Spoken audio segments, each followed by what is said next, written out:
Good afternoon. Last week I stood before many of you, along with our federal, state, and local law enforcement partners, to reinforce our united commitment to combating violent crime throughout Dade County. As you know, those efforts rely on the many wonderful law enforcement officers who put their lives on the line every day to make our communities safer and more secure. Today, I'm joined by FBI Special Agent in Charge Robert Lasky to make it clear that we are equally committed to bringing to justice the small minority of law enforcement officials who tarnish their badges by violating the civil rights of others by using unreasonable force and violence. And in the case we are announcing today, doing so with deadly consequences. A few weeks ago, we announced the indictment charging Guillermo Ravello, a former Biscayne Park police sergeant, with violating criminal civil rights statutes by using excessive force while arresting individuals on 2 separate occasions. We're here today to reaffirm that commitment. Earlier today, another deprivation of civil rights indictment was unsealed, this time against a Miami-Dade Juvenile Detention Center officer, Antwan Johnson. Officer Johnson has been charged with conspiring to violate a detainee's civil rights under color of law, which resulted in the victim's death. He's also charged with depriving the same detainee of civil rights under color of law, which resulted in bodily injury and death. Now, because he was a juvenile, the indictment uses the initials of the victim in this case, ER, and I'm going to do the same thing today. But please understand that that's not an attempt to depersonalize the victim. Indeed, the victim in this case was a 17-year-old minor. Officer Johnson now faces up to life in prison for ordering the attack that killed ER.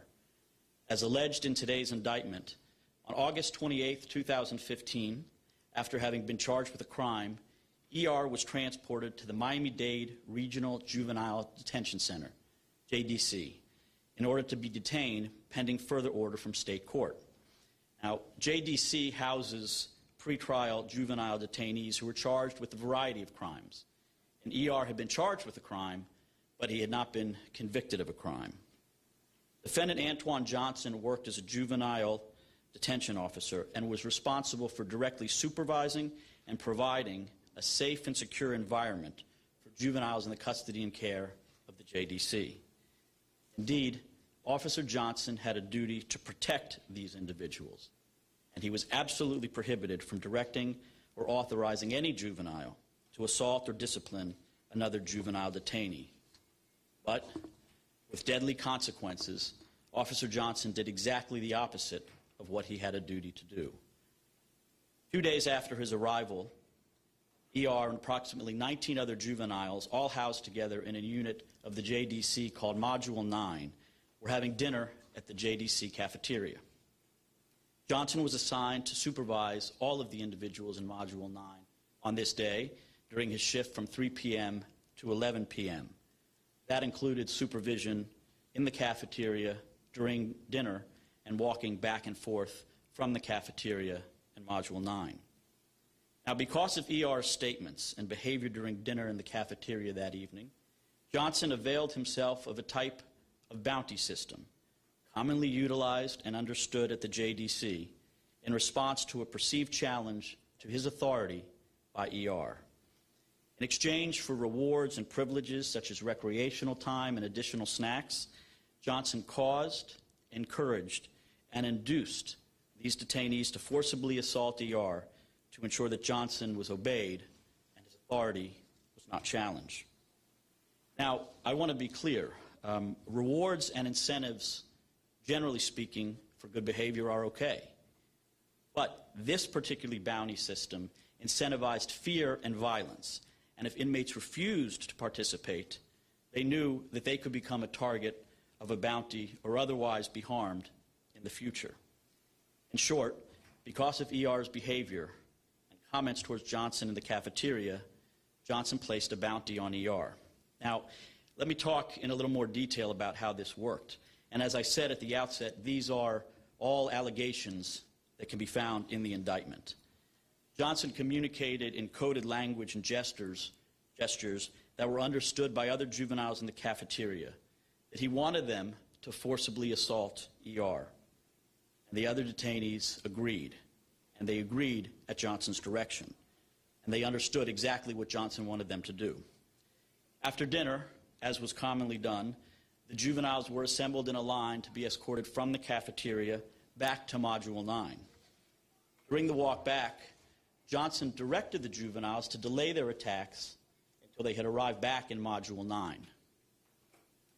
Upon arriving back at Module 9, Johnson immediately walked away from the juveniles towards a supply closet that actually prevented him from having direct knowledge of direct sight of what was about to happen, even though he knew that the attack was about to begin. Within seconds, one of the juveniles punched ER in his face as ER was attempting to sit in a chair. Several other juveniles kicked him, joining the attack, violently punching him, even though he had already fallen to the ground. In light of their familiarity with the bounty system, the juveniles knew they would not be punished or disciplined by Johnson for carrying out this brutal assault. In fact, they knew they'd be rewarded. As a result of the attack, all of the juveniles were initially, but briefly, locked in their cells. After help arrived and ER was escorted out of Module 9 so that he could get medical treatment, and mere minutes after the assault, Johnson and another guard acting under his direction unlocked all of the cells so that the juveniles could return to the common area where they would receive their bounty, watching television as a reward and a privilege. While unlocking the cells, Johnson acknowledged and fist-bumped the juvenile who had initiated the attack. That night and on the following day, Johnson made sure that particular juveniles received snacks as a reward for having participated in the attack. At the same time, Johnson did nothing at all, to punish or discipline the juveniles who participated in the attack. The bounty system had worked exactly as planned. The next day, as Defendant Johnson continued to make good on his end of the bounty deal by ensuring that certain juveniles in Module 9 received snacks for the vicious attack, ER died as a result of the same attack. This cannot and will not stand. The United States Constitution protects every person in this country, including those who are detained in juvenile detention facilities. When an officer abuses his or her badge and violates the civil rights of another person, this office and the FBI will hold that officer accountable. I want to recognize and thank AUSA's Bob Sr. and Sean McLaughlin. Bob is the chief of our Public Corruption and Civil Rights section, and as always, his judgment and leadership played an important role in allowing us to bring this case. And Sean, standing behind me, is a fantastic AUSA whose determination and commitment to justice made this case possible through his intellect and hard work. Thank you guys both for the wonderful work in this case. I also, from afar, want to thank Sam Treppel, a lawyer in the Civil Rights Division in Washington, D.C., for her outstanding work and great efforts working with Sean. Now, before I turn it over to Rob, I do want to publicly and very proudly thank Rob and thank the FBI for their outstanding work, not just on this case, but for the outstanding work that the men and women of the FBI do, not just in this district, but throughout the country every single day. Specifically, the men and women of the FBI in Miami do the Bureau proud in living up to the FBI's motto of fidelity, bravery, and integrity. So thank you, Rob, and we'll turn it over to you.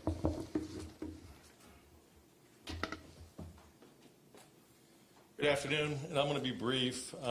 As you said, my name is Rob Lasky, Special Agent in charge of the FBI in the Miami Division.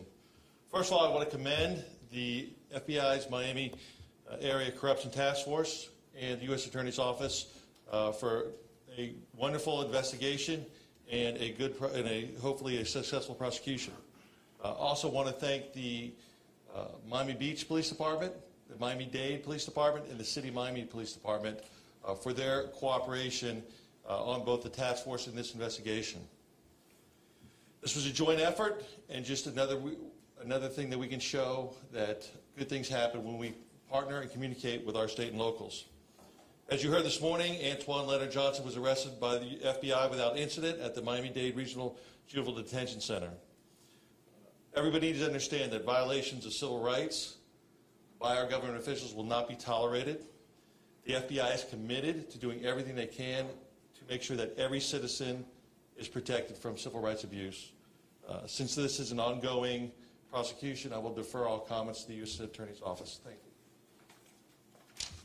Mr. United States Attorney, in the indictment, it says that this bounty system is commonly utilized by other juvenile detention officers at the Juvenile Detention Center. There is no past tense in that sentence. Is this an ongoing issue, and to what extent will other juvenile detention officers face justice? Well, I'm not going to obviously comment on whether there are any other ongoing investigations. I would point you, though, as you noted, to the facts in the indictment, but also the statement this afternoon by Secretary Daley of the Department of Juvenile Justice, who I think addressed some of those issues in your question. Yep. Your indictment alleges that the placing of bounties on juveniles' heads was common, perhaps, in Miami-Dade. Did your investigation determine whether it was going on in other lockups or youth programs throughout the state? This investigation focused solely on Antwan Johnson and his conduct regarding ER. So we really were only focused on that. Since it's a criminal case as opposed to a more broad civil case looking at patterns and practices at the institutional level, this really focused on just this institution and just this particular case. Just to clarify, if you would, characterize how the investigation is situated now. It's on, the director said ongoing. Characterize, if you would, what you're doing. Well, I can't characterize the Department of Juvenile Justice's investigation.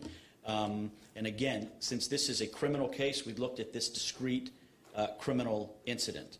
There are civil authorities that can look at the overall pattern and practice that's going on either at the JDC or at institutions more broadly. But again, this case that we're dealing at is linked just to this crime. But you're saying in the indictment, on its face, it says this is a technique, this bounty, a technique commonly used by other juvenile detention officers at the facility.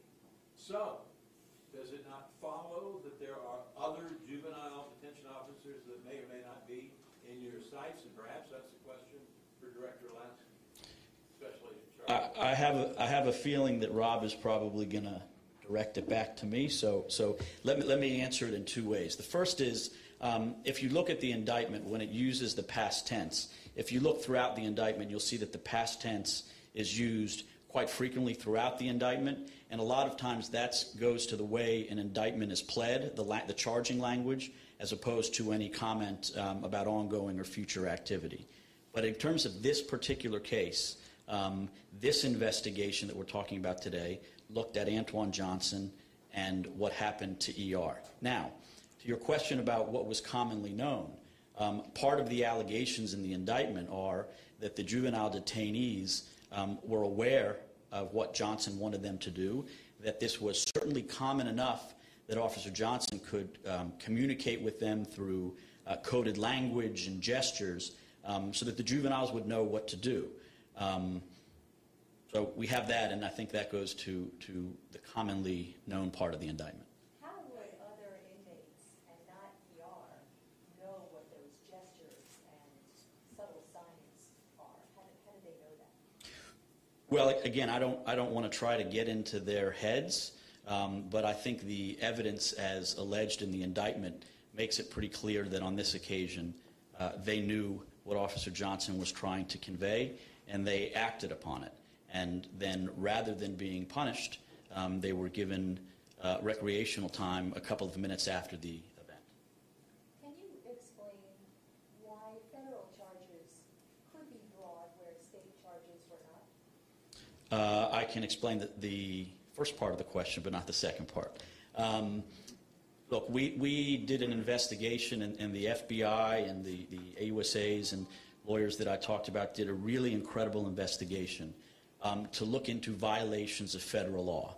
Now, that's different. The state attorney looks into violations of state law, but the FBI conducted an independent and extremely thorough investigation. And remember, we don't charge a case until we are ready to present it to the grand jury and convinced that we can win a trial beyond a reasonable doubt. So we're looking at specific federal statutes, and we really did a separate investigation where we went through every piece of evidence, and I can't thank the FBI enough for what they did, because I think it was through their determination that we were able to bring charges. In terms of the state, that's not something I'm able to comment on. With the evidence that you've seen and that you utilized, do you see the possibility of state homicide charges here? Can't answer that question. I've got to get back to my question again, and I hate to be redundant. No, that's okay. But the indictment does not say anything in the past tense. A technique commonly utilized by other juvenile detention officers at the JDC. Right off the face of the indictment, that would suggest to me that you believe that there are other officers who have engaged in this behavior. And is that something that you're attempting to, are those officers that you're attempting to identify? So again, and I understand the question, I think. I don't want to comment on whether or not we have or have not identified other officers, again, because this is a case against one juvenile detention officer for this crime resulting in the death of ER. In terms of that it was commonly known or that others were engaged in this, I would point again to the facts as contained in the indictment, because I'm obviously limited to talking about those. And in those facts, I think they make it clear that these juveniles knew exactly what Officer Johnson was conveying to them. Now, there are inferences that can possibly be drawn from that. I don't want to draw those inferences, and it's not my position to draw those inferences in an active case, but we would stick to the facts in the indictment. Were there any warning signs of the Officer Johnson having any of these type of, gatherings of fight clubs? Like, in your investigation, did you find any other previous signs, or did it take a death to actually, pull up a red flag and then come bring the FBI in? Well, in terms of other events or other conduct, again, that's not something that I can comment on. This is a charged case. For me to comment on anything beyond what's alleged in the indictment would be improper. It would seem hard to believe that in 3 years, Mr. Johnson hasn't been involved in similar cases. I mean, do you feel there's more charges that could be coming against other detainees? Yeah, again, I apologize for sounding so redundant. I don't want to comment on that. I mean, this is really limited to this one officer. And I think that Secretary Daley in her comment on this indictment speaks for the Department of Juvenile Justice. I don't want to be in a position where I'm commenting on what they find or what happens to other corrections officers. Yep. I apologize, I'm beating this horse. That's okay. Again. That's okay. Is this an ongoing investigation? You're obviously not going to talk about what comes next and whether individual officers also are under a microscope. Right. And for what. But can we say that the investigation into this continues? You've begged the question, obviously. Well, again, I mean, I don't know what the reverse of beating the dead horse back would be, but I'd have the same answer. And look, again, does the same answer include that this is an ongoing investigation or not? Perhaps I didn't hear it. Yeah, again, whether or not it's an ongoing investigation isn't something that I'm going to comment on. So, again, I realize that's not a terribly helpful answer, but I think kind of by definition that has to be my answer. Mr. Chairman, can you talk about there's a 3-year window that took this investigation span, is that right? Well, 15? I would quibble with your wording a little bit. I mean, it's August of this year will be 3 years since the incident occurred. 2 years and however many months. Yeah. Sure. In terms of the investigation, I can really only talk about the time period that we were involved. And I would just say this, is that I completely understand that 3 years can seem like a long time, and I would never tell a victim's family to be patient and to wait. I would never say that. That being said, when we do an investigation, it has to be good and ready, not just to present to the grand jury, but to present to a trial jury. And so it takes an enormous amount of time. We've got to do, and you guys know this, we've got to do an investigation that comports with the federal rules of evidence, the constitutional protections that a defendant will get, and so it takes time. Again, I don't say that, I know that's not comforting when asked by a victim or a victim's family, but sometimes that's just the reality of the case. Did you say maximum penalty for these charges would be life in prison? Yes. I did have one question, but it's concerning a different case. Today's April 30th, which is the deadline that the federal judge put on whether or not they're going to seek the death penalty for Esteban Santiago concerning the Fort Lauderdale shootings. Do you have any knowledge on whether that deadline will be met today? That deadline will definitely be met. So would that mean you know if they're going to actually pursue the death penalty? I do. You do know? I do know. No, we're going to be, I can't. No, we're going to, I mean, they'll be in court tomorrow, and, you know, they'll announce, they'll either be announcing it in open court or there'll be a filing on that subject. Special Agent Lasky, did you and your people arrest at work today at DJJ at the juvenile jail? Yes, we did. He was taken into custody at the facility this morning. On work, on duty? Correct. Before he was actually on duty, but yes. I thought he was fired. Hadn't he been fired? I have no understanding of whether he was fired or was still in the job. That's not part. It was not part of the investigation. And that was an uneventful arrest, Mr. Special Agent? Yes. Yeah, there was no resistance or nothing along those lines? No resistance. Was taken into custody quietly. Anything with respect to him being taken into custody? We cannot discuss anything that was said at that time.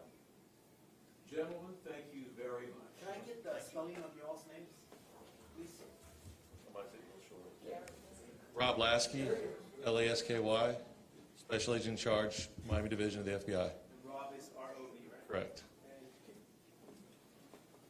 Sure. Benjamin Greenberg, B-E-R-G. I'm the U.S. Attorney. Thanks, guys.